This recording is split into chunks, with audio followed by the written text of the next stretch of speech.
మిత్రులారా, పశ్చిమాసియాలో యుద్ధం ప్రారంభమై వారం రోజులైంది. ఇజ్రాయెల్, అమెరికా కలిసి ఇరాన్ మీద దాడి చేయడం, ఇరాన్ ఇరుగు పొరుగు దేశాలలోని అమెరికా స్థావరాల మీద, ఇజ్రాయెల్ మీద ఎదురు దాడి చేయడం వరుసగా జరుగుతూ ఉన్నాయి. పశ్చిమాసియాలోని నగరాలు, పల్లెలు భస్మీపటలం అవుతున్నాయి. వేలాది మంది మరణిస్తున్నారు. వేలాది భవనాలు నేలమట్టం అవుతున్నాయి. ఇవన్నీ ఇవాళ పత్రికల్లోనూ ఛానళ్లలోనూ అందరూ చూస్తున్నవే. కానీ ఈ యుద్ధ ఫలితాల్లో ఎవరికి ఎంత దక్కుతుంది? యుద్ధ ఫలం ఏమిటి?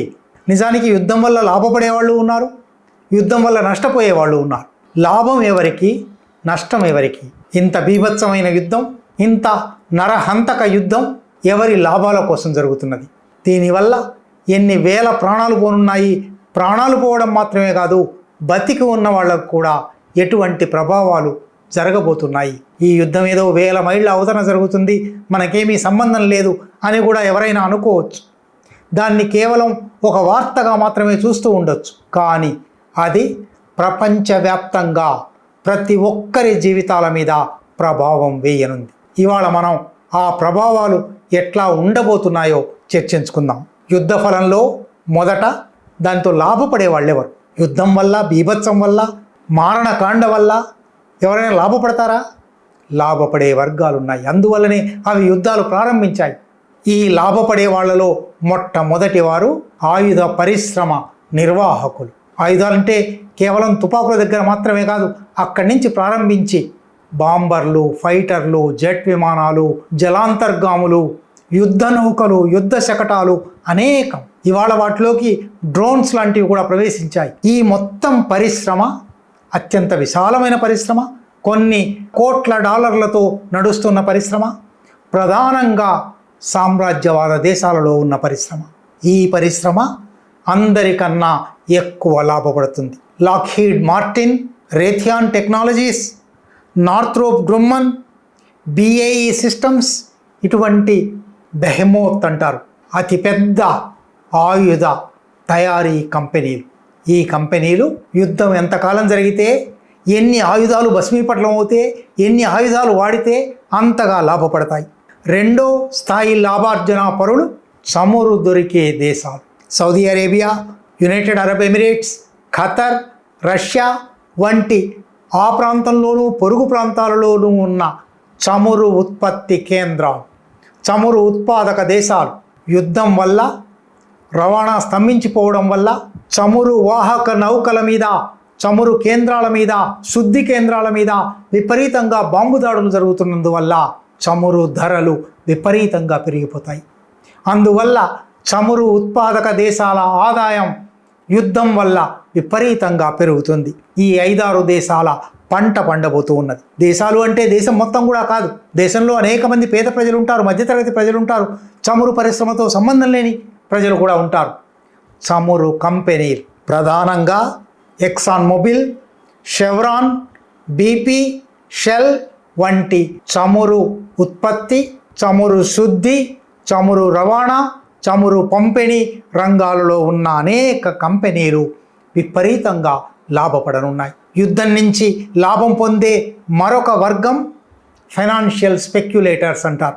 ఆర్థిక ద్రవ్య లావాదేవీలలో జూదం ఆడి దేనికి ఎంత పెరగబోతుంది, దేనికి ఎంత తగ్గబోతుంది, స్టాక్ మార్కెట్లలో వ్యాపారం చేసే ఫైనాన్షియల్ స్పెక్యులేటర్స్, స్పెక్యులేటింగ్ కంపెనీలు ప్రపంచవ్యాప్తంగా లాభపడనున్నాయి. దీనివల్ల రాజకీయ నాయకత్వం కూడా లాభపడుతుంది. తమ దేశాన్ని యుద్ధంలోకి ఈడ్చినందుకు, తమ దేశ సంపదను యుద్ధంలో బుగ్గి చేసినందుకు వాళ్లకు నిజానికి విమర్శలు రావలసింది, వాళ్ళు పదవుల నుంచి దిగిపోవలసింది. అనేక వేల మంది మరణాలకు కారకులుగా, యుద్ధ నేరస్తులుగా గుర్తించబడవలసింది.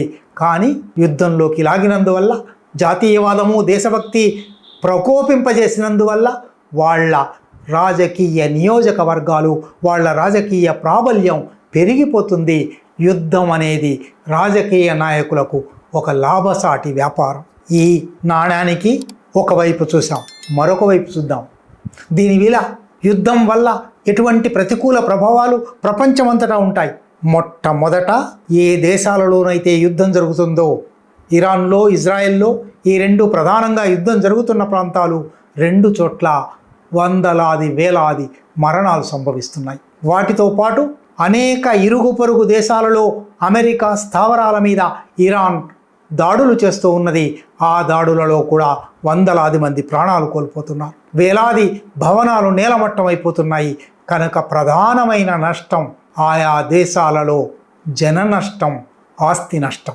ఇది మాత్రమే కాదు, యుద్ధం వల్ల, రవాణా మీద విధించిన ఆంక్షల వల్ల హోర్ముజ్ జలసంధి ప్రపంచ చమురు వ్యాపారంలో 20% చమురు అంటే 1/5 హోర్ముజ్ జలసంధి నుంచే ప్రయాణించాలి. ఆ జలసంధి నుంచి ఇవాళ ప్రయాణించే అవకాశం లేదు. అందువల్ల చమురు రవాణా, చమురు పంపిణీ మీద అనేక ఆంక్షలు వచ్చాయి. దానివల్ల చమురు ధరలు పెరుగుతాయి. దానివల్ల ప్రతి సరుకు రవాణా ధర పెరుగుతుంది. అంటే ప్రపంచవ్యాప్తంగా ధరల పెరుగుదలకు ఈ యుద్ధం కారణమవుతుంది. ఏ సరుకైనా ఎక్కడి నుంచి ఎక్కడికి పోవాలన్నా తప్పనిసరి చమురు కావాలి. చమురు ధర పెరుగుతుంది అంటే సరుకుల ధరలు పెరుగుతాయి. ఇది మరొక ప్రమాదం, మరొక నష్టం. మూడో నష్టం, అతి ఎక్కువ చమురు దిగుమతి చేసుకునే దేశాలు. ఉదాహరణకు భారతదేశం వంటి దేశం 85% మన చమురు అవసరాలు దిగుమతుల ద్వారానే వస్తాయి. అందువల్ల ఈ చమురు దిగుమతి చేసుకునే దేశాలన్నీ కూడా యుద్ధ ప్రభావం వల్ల అతి తీవ్రమైన ప్రతికూల పరిస్థితులను ఎదుర్కొంటాయి. మొట్టమొదటిది చమురు, పెట్రోల్, డీజిల్ ధరలు పెరుగుతాయి. ఇవాల్టికి ఇంకా భారతదేశంలో నియంత్రిత ధరలు యథాతథంగా ఉన్నాయి. కానీ అంతర్జాతీయ క్రూడ్ ధరలు, పెట్రోల్, డీజిల్ ధరలు విపరీతంగా పెరుగుతున్నాయి. ఆయిల్ ధరలు విపరీతంగా పెరుగుతున్నాయి. బ్రెంట్ క్రూడ్ అంటారు.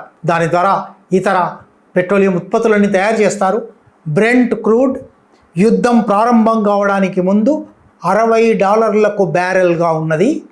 ఇవాళ $119 బ్యారెల్ అయింది, రెట్టింపోయింది. బ్రెంట్ క్రూడ్ ఒక రకమైన చమురు అయితే మామూలుగా పెట్రోల్గా, డీజిల్గా మారే మామూలు రకం చమురు ఉంటుంది. ఆ చమురు యుద్ధం ప్రారంభానికి ముందు $80 బ్యారెల్ ఉండేది. ఇప్పుడు అది $100 బ్యారెల్ అయింది. వాళ్ళ ధరలు పెరిగితే మనకేమిటి అని కూడా చాలామంది అనుకోవచ్చు. అక్కడ 50%, 60% పెరుగుదల కనబడుతుంది. దానివల్ల మనకేం జరుగుతుంది అనవచ్చు. కానీ బ్రెంట్ క్రూడ్ అయినా, ఆయిల్ అయినా $1 ధర పెరిగితే భారత ఆర్థిక వ్యవస్థకు 16,000 కోట్ల రూపాయల నష్టం జరుగుతుంది. అక్కడ $1 పెరిగితే మన విదేశీ మారక ద్రవ్య చెల్లింపులు 16,000 కోట్ల రూపాయలు చెల్లించవలసి వస్తుంది.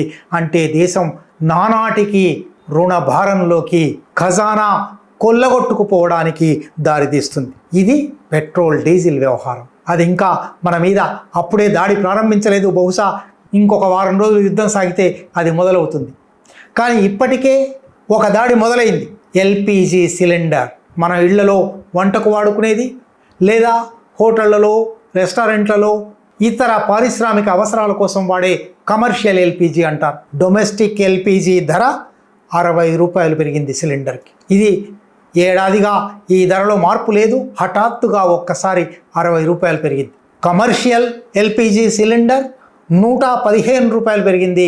కమర్షియల్ ఎల్పిజి సిలిండర్ పెరిగింది అంటే అర్థం హోటళ్లలో, రెస్టారెంట్లలో, పారిశ్రామిక ఉత్పత్తులలో ఈ వాడకం జరిగే ప్రతి చోట తయారయ్యే ఉత్పత్తులు, సరుకులకు ధర పెరుగుతుంది అని అర్థం. ఇది దేశంలో ప్రతి ఒక్కరికి వర్తించే ఒక దాడి, ఒక నష్టం. ఇది కాకుండా కొద్ది మందికే జరిగే నష్టమైనా మధ్యతరగతికి, ముఖ్యంగా ఇటీవలి కాలంలో స్టాక్ మార్కెట్ విస్తారంగా పెరగడం వల్ల మధ్యతరగతి, ఎగువ మధ్యతరగతి విపరీతంగా స్టాక్ మార్కెట్లో ట్రేడింగ్ చేస్తూ ఉన్నారు. స్టాక్ మార్కెట్లు ఈ యుద్ధం ప్రారంభమైన దగ్గర నుంచి రోజు రోజు కూలిపోవడం ప్రారంభమవుతుంది. బాంబే స్టాక్ ఎక్స్చేంజ్లో ఉండే సెన్సెక్స్ ఒక్కరోజు 1745 పాయింట్లు పడిపోయింది. గత వారం రోజుల యుద్ధంలో 5 రోజులు మాత్రమే ట్రేడింగ్ జరిగింది. ఈ 5 రోజుల్లో 19 లక్షల కోట్ల రూపాయల స్టాక్ ధర పడిపోయింది. అంటే 19 లక్షల కోట్ల రూపాయలు ధ్వంసమైపోయాయి. ఇది యుద్ధం సాధిస్తున్న ఫలితం. యుద్ధ ఫలాలు ఒక ట్రంప్కో, ఒక నెతన్యాహుకో, లేదా వాళ్లను ఆడిస్తున్న ఆయుధ కంపెనీలకో, చమురు వ్యాపారులకో ఒక రకమైన ఫలితాలు ఇస్తున్నాయి.